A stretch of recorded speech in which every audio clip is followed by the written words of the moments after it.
എല്ലാവർക്കും നമസ്കാരം. ഇന്ന് നമ്മൾ ഗോതമ്പ് പൊടി കൊണ്ട് നല്ലൊരു 4 മണി പലഹാരമാണ് കേട്ടോ ഉണ്ടാക്കുന്നത്. നമ്മളെപ്പോഴും ചപ്പാത്തിയും ഗോതമ്പ് ദോശയൊക്കെ അല്ലേ കഴിക്കുക, പുട്ട്, ഗോതമ്പിൻ്റെ പുട്ട്. ഇതൊക്കെ വ്യത്യസ്തമായിട്ടുള്ള അടിപൊളി ഒരു 4 മണി പലഹാരമാണ് കേട്ടോ. 4 മണി പലഹാരം എന്നല്ല, നമുക്ക് തടി കുറയ്ക്കുന്നവർക്കൊക്കെ കഴിക്കാൻ പറ്റിയതാണ്. അപ്പോൾ അതിന് വേണ്ടിയിട്ട് ഞാൻ ഒരു കപ്പ് അളവിൽ വെള്ളം തിളയ്ക്കാൻ വെച്ചിട്ടുണ്ട്. അതിലേക്ക് ഒരു അര ടീസ്പൂൺ അളവിൽ ഉപ്പ് കൂടി ചേർത്ത് കൊടുത്തിട്ടുണ്ട്. എന്നിട്ട് നന്നായി ഒന്ന് തിളയ്ക്കുമ്പോൾ ആ വെള്ളത്തിലേക്ക് അതേ കപ്പ് അളവിൽ വെള്ളം ഒഴിച്ചില്ലേ, അതേ കപ്പിന് തന്നെ പാത്രത്തിന് തന്നെ ഏത് പാത്രത്തിനാണോ നമ്മൾ വെള്ളം എടുക്കുന്നത് ആ പാത്രത്തിൻ്റെ അതേ അളവിൽ ഗോതമ്പിൻ്റെ പൊടി ഇട്ട് കൊടുത്തിട്ട് നന്നായി ഒന്ന് ഇളക്കി വേവിച്ചെടുക്കുക. നമ്മൾ അരിപ്പൊടി കിണ്ടില്ലേ അതേപോലെ ഒന്ന് കിണ്ടിയെടുക്കണം. വെള്ളം അധികമാകാൻ പാടില്ല. ഇതേപോലെ ഇങ്ങനെ മാവ് കട്ടിക്ക് തന്നെ കിട്ടണം. നല്ല സോഫ്റ്റായിട്ട് വരും കേട്ടോ. അതേപോലെ ഒന്ന് കിണ്ടിയെടുത്ത് കഴിഞ്ഞാൽ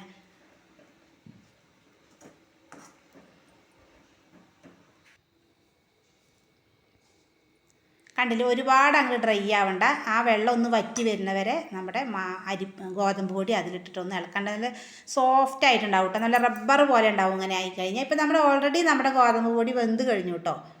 ഇനി അതിലേക്ക് നമുക്ക് ധാരമുറി നാളികേരം എടുത്തിട്ടുണ്ട്. ഞാൻ ഒരു 2 പച്ചമുളക്, എരിവുള്ള പച്ചമുളകും കുറച്ച് സവാളയൊക്കെ കൂടുതൽ എടുക്കുക. അത് നിങ്ങളുടെ ഇഷ്ടത്തിനനുസരിച്ചിട്ട് കേട്ടോ. എത്ര വേണമെങ്കിലും ഞാൻ അധികം അങ്ങോട്ട് കൂടുതൽ എടുത്തിട്ടില്ല. അപ്പോൾ നമുക്കിങ്ങനെ പരത്താനൊക്കെ ബുദ്ധിമുട്ട് വരും. അതുകൊണ്ടാണ് ചെറിയ ഉള്ളിയാണെങ്കിൽ നന്നായിരിക്കും കേട്ടോ. അപ്പം നാളികേരവും നമ്മുടെ ഉള്ളിയും പച്ചമുളകും കൂടി ഒന്നും ഇങ്ങോട്ട് ചതച്ചെടുക്കണം കേട്ടോ. കൂടുതൽ അങ്ങോട്ട് അരയണ്ട. ഉള്ളിയും പച്ചമുളകും ഒന്ന് ചതച്ചെടുക്കുക. നാളികേരം വെള്ളം ചേർക്കാതെ ചതച്ചെടുത്തതിന് ശേഷം അത് നമ്മുടെ ഗോതമ്പ് മാവിലേക്ക് ഇട്ട് കൊടുത്ത് നല്ല പോലെ ഒന്ന് ഇളക്കി യോജിപ്പിക്കുക. എന്ത് സോഫ്റ്റാണെന്ന് അറിയോ മാവ്. ഇതേപോലെ ആവണം. കൂടുതൽ വെള്ളമൊന്നുമില്ല, കണ്ടില്ലേ, കയ്യിലൊന്നും ഒട്ടിപ്പിടിക്കില്ല. അത്രയും സോഫ്റ്റായിട്ട് നമുക്ക് ഈ മാവ് കിട്ടും. ഇപ്പോൾ എന്നും നമ്മൾ ചപ്പാത്തി ഗോതമ്പ് ദോശയൊക്കെ അല്ലേ തടി കുറയ്ക്കണവരൊക്കെ കഴിക്കുക. ഇതുപോലെ ഒന്ന് ഉണ്ടാക്കി നോക്കും. നമുക്ക് ഇതിൻ്റെ കൂടെ ഇനി വേറെ കറികളൊന്നും വേണ്ട, ചമ്മന്തിയോ കറിയോ ഒന്നും വേണ്ട. ഇത് അങ്ങനെ കഴിക്കാൻ പറ്റും കേട്ടോ. നല്ല ടേസ്റ്റാണ്. ഇതിൻ്റെ കൂടെ വേണമെങ്കിൽ മല്ലിയുടെ ഇലയൊക്കെ അതുപോലെ ഒന്ന് ചതച്ചിട്ടിട്ട് കൊടുക്കാം കേട്ടോ.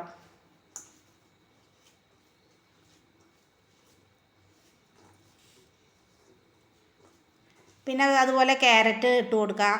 അതൊക്കെ നിങ്ങളുടെ ഇഷ്ടം പോലെ ചേർത്ത് കൊടുക്കുക. ഇത് കണ്ടില്ലേ, നമുക്ക് ഇനി ഇതുപോലെ ഉരുട്ടാൻ പറ്റും കേട്ടോ. കയ്യിലൊന്നും ഒട്ടിപ്പിടിക്കുകയില്ല. എത്ര സോഫ്റ്റാണ് കണ്ടില്ലേ മാവ്. ഇത് റെസ്റ്റ് ചെയ്യാൻ വെക്കേണ്ട ആവശ്യമൊന്നുമില്ല കേട്ടോ. നമുക്ക് ചൂടാറിയതിന് ശേഷം നമ്മൾ ഈ നാളികേരമൊക്കെ അതിലേക്ക് ഇട്ട് കൊടുത്തിട്ട് ഇപ്പം നാളികേരം ഒന്ന് ചതച്ചെടുക്കൊണ്ട് ആ നാളികേര പാലിൻ്റെ ഒരു നനവും കൂടി ആകുമ്പോൾ നല്ല സോഫ്റ്റായിട്ട് കിട്ടും. കണ്ടില്ലേ,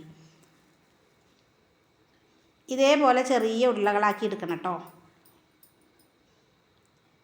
ഇനി നമ്മളിത് ചപ്പാത്തി കോലുകൊണ്ടൊന്നും അല്ല പരത്തുക. അങ്ങനെ പരത്താൻ പറ്റില്ല കേട്ടോ.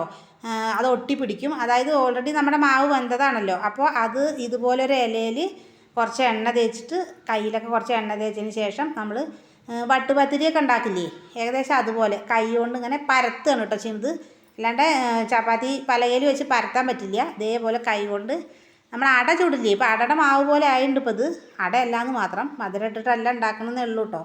ഇതാണ്ട് ഇതേപോലെ നമ്മൾ അടയ്ക്ക് പരത്തുന്ന പോലെ ഈ ഇലയിൽ വെച്ചിട്ട് ഇങ്ങനെ പരത്തിയെടുക്കണം. കണ്ടില്ലേ, ഇലയിലൊന്നും ഒട്ടും ഇങ്ങനെ ഒട്ടിപ്പിടിക്കില്ല. അത്ര സോഫ്റ്റാണ് കേട്ടോ മാവ്. പൊടിയൊന്നും ഇട്ട് കൊടുക്കരുത് പരത്തുമ്പോൾ. ഇങ്ങനെ വെറുതെ ഒന്നിങ്ങോട്ട് എണ്ണ തടവിയിട്ട് പരത്തിയെടുത്താൽ മതി. പ്രത്യേകിച്ച് വലിയ ഷേപ്പൊന്നും കിട്ടില്ല, കാരണം നമ്മൾ കൈ വെച്ച് അമത്തുകയാണല്ലോ. ഇത് വേണമെങ്കിൽ എണ്ണ തിളപ്പിച്ചിട്ട് അതിലേക്ക് ഇട്ട് കൊടുത്തിട്ട് നമ്മൾ വടയൊക്കെ ഉണ്ടാക്കുന്ന പോലെ മുരിച്ചെടുക്കുക. പക്ഷേ അത്ര എണ്ണയൊന്നും വേണ്ട കേട്ടോ. നമ്മുടെ ഒരു തവയിൽ കുറച്ചിങ്ങനെ എണ്ണ തൂവി കൊടുത്തിട്ട് അതിലേക്ക് ഇട്ടിട്ട് 2 സൈഡും ഒന്ന് വേവിച്ചെടുക്കേണ്ട ആവശ്യമുള്ളൂ. എണ്ണയിൽ മുക്കി പൊരിച്ച് കഴിക്കേണ്ടവർക്ക് അങ്ങനെയും കഴിക്കുക. അതൊക്കെ ഇപ്പോൾ എപ്പോഴും നമുക്ക് തടി കുറയ്ക്കണവർക്ക് അല്ലെങ്കിൽ കുട്ടികൾക്കാണെങ്കിലാണ് മുക്കി പൊരിച്ചത് കഴിക്കുന്നത് നന്നല്ലല്ലോ. അപ്പോൾ എപ്പോഴെങ്കിലുമൊക്കെ വേണമെങ്കിൽ അങ്ങനെ ചെയ്യുക. അല്ലാന്നുണ്ടെങ്കിൽ ഇതുപോലെ ഉണ്ടാക്കിയെടുത്താൽ മതി. നല്ല ടേസ്റ്റ് കേട്ടോ. ചായയുടെ കൂടെയൊക്കെ കുറച്ച് കട്ടൻ ചായയൊക്കെ ഉണ്ടെങ്കിൽ സൂപ്പറായിരിക്കും. എല്ലാവരും ഇതുപോലെ ഒന്ന് ഉണ്ടാക്കി നോക്കണം. ഇനി ഗോതമ്പ് പൊടിയും കൊണ്ട് നല്ല ടേസ്റ്റാണ്. വലിയ ചന്തും സൗന്ദര്യമൊന്നും ഇല്ല കേട്ടോ. പരത്തുന്നതിൻ്റെ ചെറിയ അപാകതകൾ കൊണ്ടാണ്. ഇത് നന്നായിട്ട് പരത്താൻ കലാപരമായി കഴിവുള്ളവർക്ക് അങ്ങനെ പരത്തിയെടുക്കാം. ഞാനിതാ ഇങ്ങനെ ആ കാര്യത്തിലൊക്കെ വളരെ പിന്നിലായതുകൊണ്ട് ഷേപ്പൊക്കെ കുറച്ച് കമ്മിയാണ് കേട്ടോ. പക്ഷേ ടേസ്റ്റ് ഭയങ്കര ടേസ്റ്റായിരിക്കും. അപ്പോൾ എല്ലാവരും ഇതുപോലെ ഒന്ന് ഉണ്ടാക്കി നോക്കണം. അപ്പം നമ്മുടെ മറ്റേ മാവ് ബാക്കിയുള്ള മാവ് കൊണ്ട് ഒരു 5-8 എണ്ണത്തിനുള്ളതേ ഉള്ളൂ കേട്ടോ. ചെറിയൊരു കപ്പ് അളവിനാണല്ലോ എടുത്തത്. എല്ലാം നമുക്ക് ഇതുപോലെ ചുട്ടെടുക്കാം. ഞാനിത് 2-3 എണ്ണമൊക്കെ വെച്ച് കൊടുക്കുന്നുണ്ട്. ഇതിലും കനം കുറച്ചും കൂടി കൂട്ടി റൗണ്ടായിട്ട് ഇങ്ങനെ പരത്തിയെടുത്ത് എണ്ണയിൽ മുക്കി പൊരിച്ച് കഴിഞ്ഞാൽ നല്ല വടയുടെ ഷേപ്പിലൊക്കെ കിട്ടും കേട്ടോ. ഞാനിപ്പോൾ ഇതിങ്ങനെ ഉണ്ടാക്കുന്നത്. ഇതാണ് നമ്മുടെ രാവിലെ ബ്രേക്ക്ഫാസ്റ്റിനൊക്കെ കഴിക്കാൻ പറ്റിയിട്ടുള്ള നല്ലൊരു ഐറ്റമാണ്. ഇതിൽ കൂടുതൽ എണ്ണയൊന്നും ചേർക്കാതെ ആണല്ലോ നമ്മൾ ഉണ്ടാക്കുന്നത്. കുറച്ച് എണ്ണ ഒന്ന് തൂവി കൊടുക്കണമല്ലേ ഉള്ളൂ. പ്രത്യേകിച്ച് കറികളും വേണ്ട, നല്ല ടേസ്റ്റ് ആയിരിക്കും കേട്ടോ. എല്ലാവരും ഇതുപോലെ ഒന്ന് ഉണ്ടാക്കി നോക്കുക. നിങ്ങളുടെ അഭിപ്രായങ്ങളൊക്കെ ഒന്ന് താഴെ കമൻറ്റ് ബോക്സിൽ അറിയിക്കുക കേട്ടോ. കണ്ടില്ലേ, നമ്മുടെ പലഹാരം ഇവിടെ റെഡി ആയി കഴിഞ്ഞു. സൂപ്പർ ടേസ്റ്റാണ് കേട്ടോ. അപ്പോൾ ഇന്നത്തെ വീഡിയോ ഇത്രയേ ഉള്ളൂ. എല്ലാവരും ഒന്ന് ഉണ്ടാക്കി നോക്കിയിട്ട് നിങ്ങളുടെ അഭിപ്രായങ്ങളൊക്കെ താഴെ കമൻറ്റ് ബോക്സിൽ അറിയിക്കുക. നമ്മുടെ ചാനലൊക്കെ ഒന്ന് സബ്സ്ക്രൈബ് ചെയ്യുക, ലൈക്ക് ചെയ്യുക, സപ്പോർട്ട് ചെയ്യുക.